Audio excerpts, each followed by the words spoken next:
We are transmitting live from San Diego, California, from the studios of KPBS on the campus of San Diego State University. Greetings to our participants in Mexico, Panama, Costa Rica, Venezuela, Ecuador, Paraguay, Peru, Brazil, Argentina, and other countries in Latin America. We would also like to welcome our distinguished friends at the Organization of American States in Washington, D.C. Welcome to the program Distance Education, Alternative Models and Implementation. I am Dr. Michael Reel, your moderator for this video conference. As a professor in the School of Communication here at SDSU, my work has included books and articles on media and culture, and it especially pleases me to be with you, our multinational audience today. For those of you who participated in last year's Modern Instructional Technology and Video Conferencing and Telecommunications programs, this is the third of the 4 programs required for you to qualify for the certificate or diploma for this series. For those of you who are participating for the first time in our Telecommunications for Education and Professional Development series, this is the first of this year's 4 programs, all of which you must attend to qualify for the certificate or diploma. We would like to remind the coordinators at each receive site to collect the attendance sheets for your site and to return them to the International Training Center as soon as possible. At this time, you should also return to us a list of names of participants interested in obtaining the certificate or diploma for this series of programs. This program is composed of 2 presentation modules and 2 question and answer sessions. We look forward to your live participation. Today's topic, distance education, employs electronic technologies to overcome huge obstacles to learning, most especially the obstacle of geographical separation between instructor and learner. Distance education in recent decades has made instruction available to millions of persons who were previously too remote from schools and universities and training centers to be able to take courses. By employing video or audio or computer or print linkages or combinations of these, distance education removes geographical obstacles, cuts down on transportation time and needs, and improves the speed of information dissemination and the morale of learners. Distance education can be a vital tool for businesses and governments who are forced to compete in a rapidly changing world, a world that calls for a technically trained and continuously retrained workforce. Distance education can change entire populations by making advanced education widely available to all regions. Schools, companies, private and public agencies can elevate their outreach and productivity to new levels with the effective use of distance education. It is my pleasure to present to you today's guest and expert speaker, Dr. Sally Johnstone, and our special guest, Professor John Witherspoon, who will be participating in today's question and answer sessions. Welcome to you both. Thank you, Mike. Dr. Johnstone is director of the Western Cooperative for Educational Telecommunications in Boulder, Colorado, a project of the Western Interstate Commission for Higher Education, WICHE. The Western Cooperative has more than 150 member organizations. It is dedicated to increasing the effective use of and planning for educational and professional development programs using telecommunications and other electronic communication media. Previously, Dr. Johnstone served as the Director of Instructional Telecommunications at the University of Maryland, University College, where she implemented several educational telecommunications systems. Dr. Johnstone has published several studies on the effectiveness of educational telecommunications and on the institutional policy issues related to its use. She has acted as consultant for several types of institutions at various stages of development in their involvement with telecommunications technologies. Dr. Johnstone has also published a number of articles and has presented numerous works in the field of distance education training, dealing with issues such as copyright law, the design of delivery systems, and the impact of technology and telecommunications on the training environment. Mr. Witherspoon is Professor Emeritus and former Chair of the Department of Telecommunications and Film at San Diego State University. Previously, he served as the first Principal Executive for Television of the Corporation for Public Broadcasting. He was founding Chairman of National Public Radio, founding President of the Public Service Satellite Consortium, and first General Manager of KPBS TV FM, public broadcasting for San Diego, whose services we are using today. Before we begin with the first module, I would like to ask you both some questions. In your experience, what is the difference in attitudes between those who have used distance education and those who have not?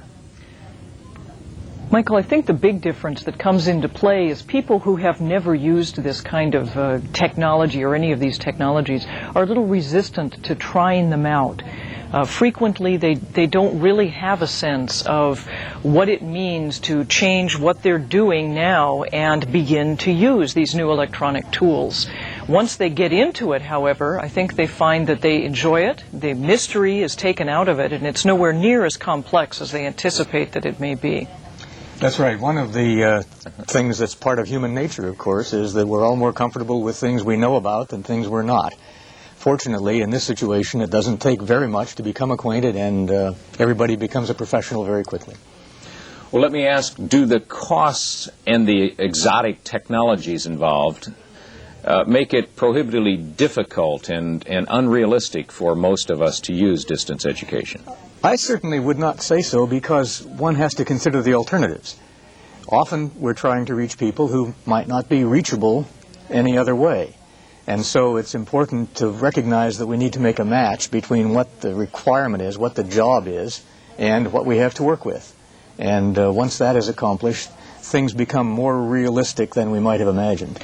I think John's point is very well taken, that is finding the balance within the complexity of changing the way we do things and yet at the same time having to integrate the technology. Some technologies cost a great deal more than others, and finding the technology that is appropriate with regard to cost and then matching that to the changes in the style of teaching or training that's involved really allows you to balance it.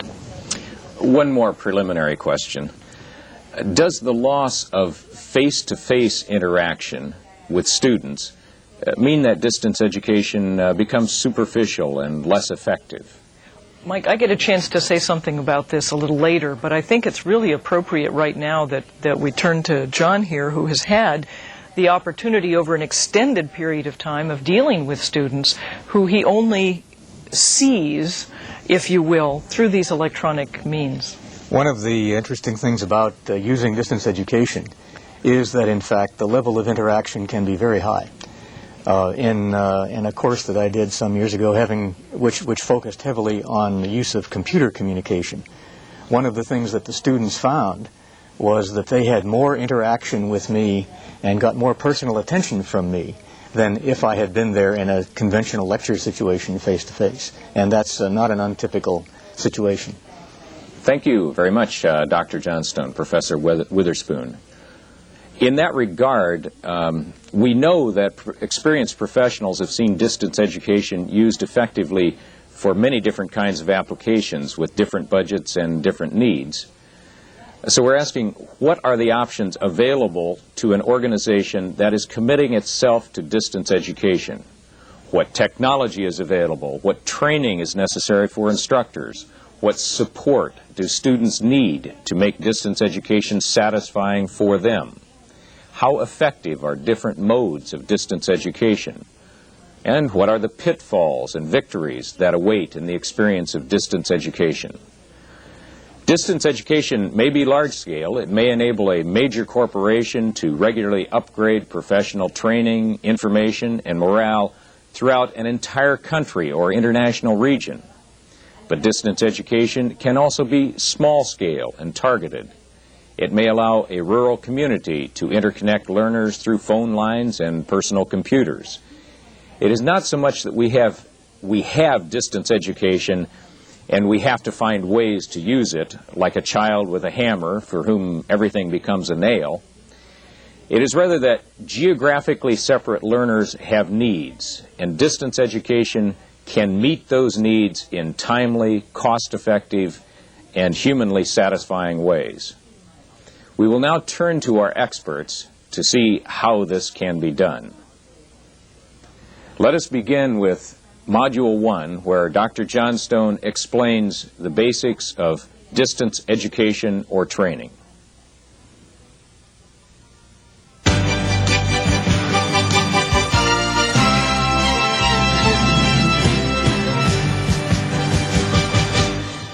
Welcome to an example of distance learning. As I'm sure many of you know, there are lots of different ways to mix a variety of technologies that can result in effective learning for participants. During the next 2 hours, we'll have a chance to share some strategies for developing effective distance learning programs and talk a bit about what seems to work best for different situations. In this first segment, I will talk about broad issues involved in managing and designing classes and corporate training programs to be taught at a distance. Following that, I will talk about some specific projects that were part of a 2-year evaluation we conducted for the Annenberg Corporation for Public Broadcasting project in Washington, D.C. That project was called New Pathways to a Degree, and the 7 colleges and universities, some public, some private, that participated were from all over the United States. The examples I will be using are mostly from the United States. However, there are many equally interesting examples emerging all around the globe. Let's begin with some general concepts that have been proven helpful to people moving from teaching or training in a face-to-face environment to one in which the learners and the instructor are not in the same place at the same time. These are applicable whether you are designing teaching or training environments for general subjects like history or mathematics, or specific skills like how to troubleshoot and repair a complex communication system, and can also help ensure that learners will learn what the instructor thinks he or she is teaching. Teaching and learning at a distance means changing some assumptions about that process.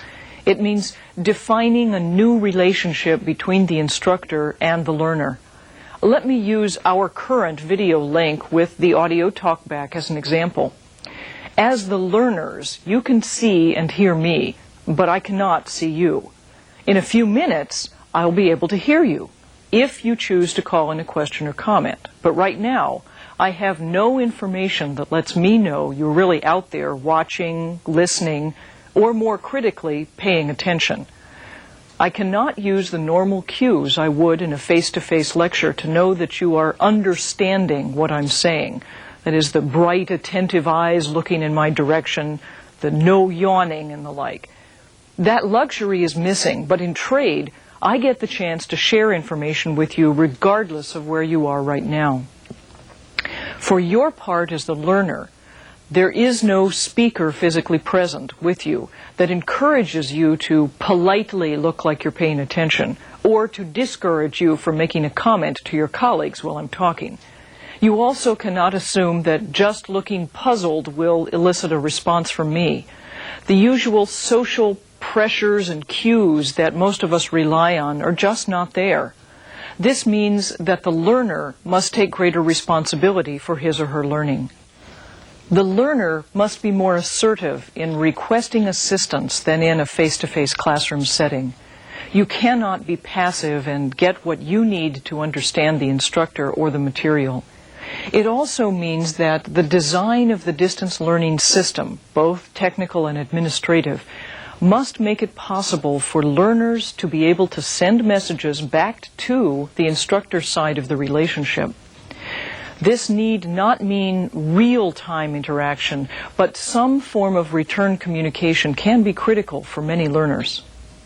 The role shift for the instructor means that he or she must understand what the learner's limitations are and offer some compensation for the lack of the face-to-face interaction. The instructor must have clear learning goals for the distance learning session and must communicate those goals as clearly as possible to the learners. With that in mind, I will share with you the goals I have now, if you will agree to assertively ask for any clarification of anything I've said when we get to the interactive segment of this program. After our session, you should know about the shift in roles of the instructor and the learner and why that shift is important in designing a distance learning program. You should also understand how the choices you make regarding the technology you use for reaching learners should affect the design of your program. I also hope you will be able to learn from the successful and not so successful examples I share with you as we get ready to design, as you get ready to design your own distance learning training program. As one begins the task of designing a distance learning program, there are three basic questions you have to ask yourself. 1, who are the learners? 2, what do they need to know? And 3, what is the best technological medium to use, considering the learners and the subject? In an ideal, unrealistic world, things like money, geographic terrain, local telecommunications facilities would never come into play. But these are actually the first things that are usually considered when one is designing a distance learning environment. Consequently, you have to make choices based on the technical and financial realities and design the program that affords the learners the greatest chances of success. Let me give you some examples of how others have dealt with this challenge. Several years ago, when I was at the University of Maryland, a remote community in the state offered us a challenge. The local industry relied heavily on some federal government-sponsored programs. As the nature of the government's requirements changed, so did their requirements for the types of training and credentials needed by the employees of the companies, if the companies were still to be able to get the government contracts. At first, the companies recruited other people from urban areas who had the proper training, but these workers and their families did not stay very long as they didn't like the rural setting in that part of Maryland. The companies realized that they had bright and motivated people living in the area already, but they did not have access to the university programs that would allow these people to gain the credentials the companies needed. They approached the state university for help. A team of us went to this community and met with officials in the companies, potential students, and the telephone company people. We learned that the companies were willing to offer their support to help us develop a teaching learning system that would allow their employees to take the necessary university courses, but they did not have sufficient resources to be able to build an elaborate telecommunications system to provide the links with the university. We realized that we needed to find a link that would easily support communication for lectures from the university for mostly technical classes, mathematics and computer science. This meant our link needed to have audio and graphics at the level of what might appear on a blackboard in a classroom and some video capability, but it also had to run on ordinary telephone lines. Our solution was a personal computer-based system that allowed all the sites to talk with one another, write messages from all the sites, and send still frame video images, all via a special modem link. We added to that some standalone videotapes made by the instructors with facsimile machines that could be used to exchange tests and last-minute materials. Let's see an example of what this type of distance learning setup looks like. This is a mathematics class taught several years ago at Harvard University to people outside of the Boston area. A vertical wall. Right. And we're given some information. We know the ladder's 26 feet long. Okay. And it's being drawn away from the wall at this rate, 4 feet per second. Okay, and my question is, how fast is the ladder sliding down the wall at the instant when it is 10 feet from the wall? Okay, so what's the first thing that we do with most related rate problems? I would imagine probably to label both the vertical and horizontal.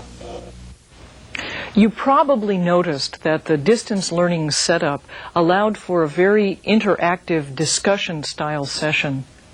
In that Maryland example I talked about, we found that decisions concerning the technological system were the easiest part of our challenge. We also had to make the job of the teachers a reasonable one, as we did not have huge amounts of money to lure hard-to-find computer science instructors to teach in an unfriendly, unsatisfactory environment. From previous experience, we also knew that the administrative and the technical parts of our project had to work well right away, or the students and the instructors would not be willing to continue to work in the distance learning framework. Consequently, we ran training sessions for the students, set up user protocols so there were some new rules that worked in the new setting. For example, since the students and instructor could not see one another all the time, if a student had a question, he or she would write an X in the corner of the screen, which the instructor could then acknowledge as if it were a raised hand, and say something like, "I see there is a question, I will answer it in a moment," or, "What's the question?" The student could then give his or her name and ask the question. Based on prior research of similar applications throughout the U.S. and Canada and our own experiences, here are some of the general principles for successful use of this type of distance learning setup for university credit classes. The use of the technology is being considered to fill a real need and not just for the sake of experimenting with new technology. The project has the top support, or the support of top decision makers in the institution, and is strongly supported by institutional resources, both financial and academic. There is a technician who is fully trained and takes full responsibility for all the components of the system. Instructors receive training on the technical aspects of the system, as well as techniques for teaching learners at a distance. They also have an opportunity to practice using the equipment before they have to teach with it. Instructors receive assistance in developing the graphic materials for use in their classes. Instructors are compensated for the first time they develop their course for this type of audiographic system. And instructors have some learners with them in the on-campus class. And these learners are informed before they sign up for the class that they will be part of an audiographic network. If no technician is available at the same site as the remote learners, there are easy-to-follow printed instructions on the use of the equipment, including everything from startup to printing and the telephone number of someone who can provide assistance. There are small groups of learners working together at the remote location. Student support services such as advising, registration, and library access are readily available to the remote learners. And there is a system that fosters student-to-student and student-to-faculty interaction outside of class time. And very importantly, there is a single contact person for the students and the faculty who experience any problems. These general guidelines are applicable to almost any distance learning project, but they are based on things that institutional administrators did not do that resulted in their projects having some major problems with students or faculty finding the distance learning experience quite unsatisfactory. Most of these guidelines are also applicable when the distance learning class is a short, very specific training class. AT&T has used a network based on this technology for a wide variety of training programs for its employees in areas ranging from telephone repair to clerical tasks. Let's take a look at another example of distance learning. It really seems unfair to ignore the most frequently used form of distance learning in the U.S. today, the telecourse. In cases where there are not adequate telecommunications links between campuses and students or learners' communities, or the cost to use them are prohibitive, there may be access to video playback equipment or broadcast television. Telecourses are pre-recorded video programs that can be distributed by broadcast, usually in off hours like 3 a.m. so it doesn't interfere with regular television programming, cable television, or tapes mailed to students or to local viewing facilities. As this example shows, these video programs can look very different. The human personality, rich, varied, fascinating. How does it come into being? How do we become who we are, each with a distinctive way of thinking, feeling, and behaving? What turns us from a helpless child into a well-defined adult who is a functioning member of a particular culture? Our personalities are, in fact, shaped and molded by the culture we live in. Guided one way, prodded another. Much of what we are is learned from parents, teachers, and other important people in our lives who tell us what to be and how to think.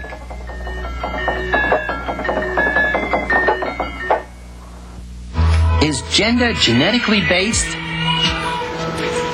Or do we learn to be feminine or masculine? Let's get the rhythm of the beat. How important is gender to children?